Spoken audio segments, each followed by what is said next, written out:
Assalamualaikum warahmatullahi wabarakatuh. Kami dari kelompok 1 Diversity. Kelompok kami akan mempresentasikan hasil diskusi kami tentang pelanggaran etika yang terjadi pada skandal rasisme dalam iklan perusahaan pakaian H&M. Yang beranggotakan saya Selvi Fiorentina. Saya Elisa Nur Halimah. Nama saya Nafiusa Bila Firdaus. Nama saya Amanda Faradita. Nama saya Leonardo Galan Oli. Nama saya Jiden Junedin. Jadi, saya di sini ingin menjelaskan mengenai kasus skandal rasisme dalam iklan perusahaan pakaian H&M ini. Nah, sebelumnya untuk kalian yang mungkin belum tahu H&M itu apa, H&M itu adalah salah satu merek paling terkenal di dunia, di mana perusahaan konsultan merek dunia, Interbrand itu mendudukan H&M di peringkat 23 perusahaan yang paling terkenal, di atas IKEA dan pabrik barang fashion bermerek Hermes.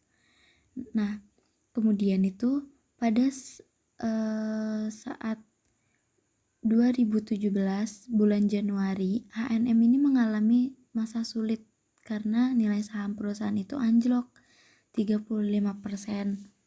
Pada saat perusahaan ini mengalami masalah, H&M ini menjadi bulan-bulanan di media sosial, entah di Facebook, di Twitter, ataupun di Instagram, karena menuduh perusahaan ini tuh rasis. Karena adanya salah satu di katalog mereka itu, di iklan di internet, menunjukkan seorang anak laki-laki berkulit hitam mengenakan hoodie yang bertuliskan Coolest Monkey in the Jungle, yang artinya itu monyet paling keren di hutan. Nah, kemudian juga musisi R&B asal Kanada, The Weeknd, yang berkolaborasi dengan H&M ini memutuskan kontraknya dalam koleksi musim seni dan juga musim gugur. Ini adalah foto dari gambar yang menjadi ini adalah foto yang dinilai rasis oleh masyarakat, khususnya oleh masyarakat Afrika Selatan, karena masyarakat Afrika Selatan ini kan mempunyai kulit hitam, jadi mereka merasa tersindir dengan adanya tulisan di hoodie yang digunakan oleh anak kecil tersebut. Kemudian selanjutnya itu pada identifikasi masalah. Siapa sih pelaku tindakan yang tidak etis ini? Nah, di analisis kami ini, pelaku tindakan tidak etis ini adalah perusahaan H&M-nya. Rincian tindakan tidak etisnya itu karena kesalahan penulisan kata yang kurang pantas oleh pihak H&M. Kemudian pelanggaran etika utamanya apa sih kesimpulannya gitu kan? Nah, adanya penulisan kata yang diiklankan oleh perusahaan H&M ini yang digunakan oleh model anak kecil tersebut yang memiliki kulit hitam, sehingga dinilai rasis oleh masyarakat Afrika Selatan karena penulisan katanya kurang tepat. Alasan menyimpulkan tindakan itu sudah melanggar. Nah, kami menggunakan landasan teori etika normatif, yaitu prinsip utilitarianism. Kenapa? Karena membuat pilihan kata yang salah tanpa berpikir dampaknya.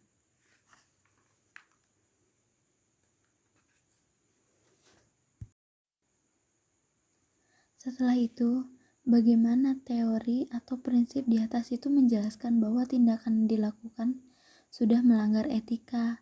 Nah, di sini etis atau tidak etisnya tindakan tersebut dilihat dari hasil atau dampak yang ditimbulkan. Karena sebelumnya perusahaan H&M ini kan tidak berpikir panjang bahwa akan ada yang tersinggung atau tidak. Dan ternyata dari tindakan menggunakan kata yang ada di hoodie tersebut itu bernilai rasis oleh masyarakat, terutama ras kulit hitam, khususnya yaitu masyarakat Afrika Selatan. Selanjutnya, akar sebab atau faktor pendorong terjadinya pelanggaran. Faktor pertama yaitu faktor internal. Ada perusahaan H&M yang salah dalam memilih kata. Di sini, perusahaan H&M itu membuat hoodie yang bertuliskan "College Monkey in the Jungle", yang menimbulkan penilaian rasisme, khususnya kepada masyarakat Afrika Selatan yang tentunya memiliki ras kulit hitam.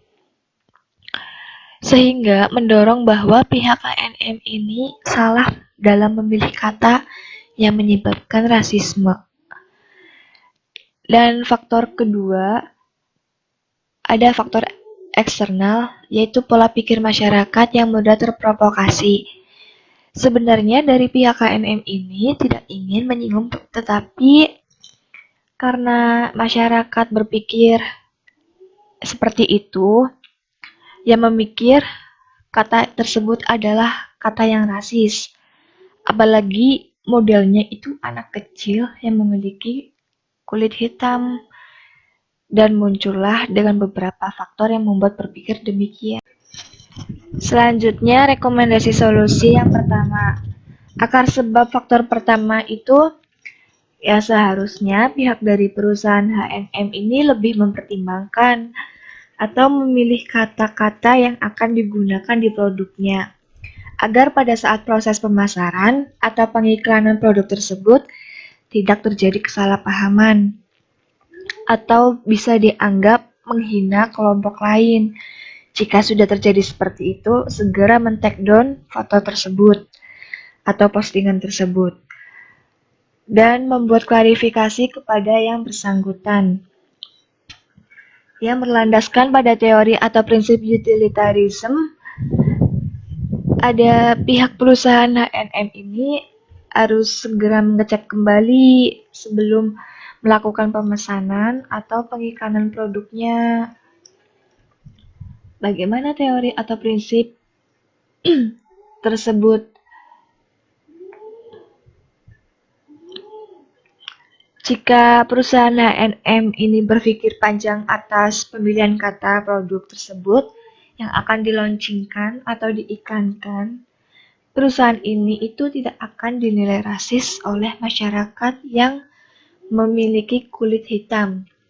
Karena semua dapat dilihat dari hasil atau dampak atas tindakan tersebut. Selanjutnya, rekomendasi solusi yang kedua. Akar sebab faktor kedua itu adalah sebuah pemilihan kata yang kurang tepat, juga dapat memengaruhi pola pikir dari masyarakat itu sendiri. Yang berlandaskan pada rekomendasi ini berlandaskan kepada prinsip common good, itu untuk kebaikan bersama agar tidak terjadi kesalahpahaman. Jadi masyarakat ada baiknya untuk mencari terlebih dahulu maksud dari tindakan perusahaan H&M ini. Masyarakat itu sebaiknya itu agar tidak mudah terprovokasi oleh orang-orang yang tidak bertanggung jawab. Bagaimana teori atau prinsip tersebut menguatkan solusi? Jika masyarakat dapat mengubah pola pikirnya atau mencari sudut pandang yang berbeda, itu tidak akan terjadi sebuah kesalahpahaman. Dan ini bisa menjadi sebuah kebaikan bersama karena dari pihak H&M ini tidak bermaksud untuk menyinggung suatu kelompok. Sekian presentasi dari kelompok kami, kurang lebihnya mohon maaf. Terima kasih atas ketersediaan waktunya untuk mendengarkan. Jika ada pertanyaan, silakan tanyakan. Terima kasih. Wassalamualaikum warahmatullahi wabarakatuh.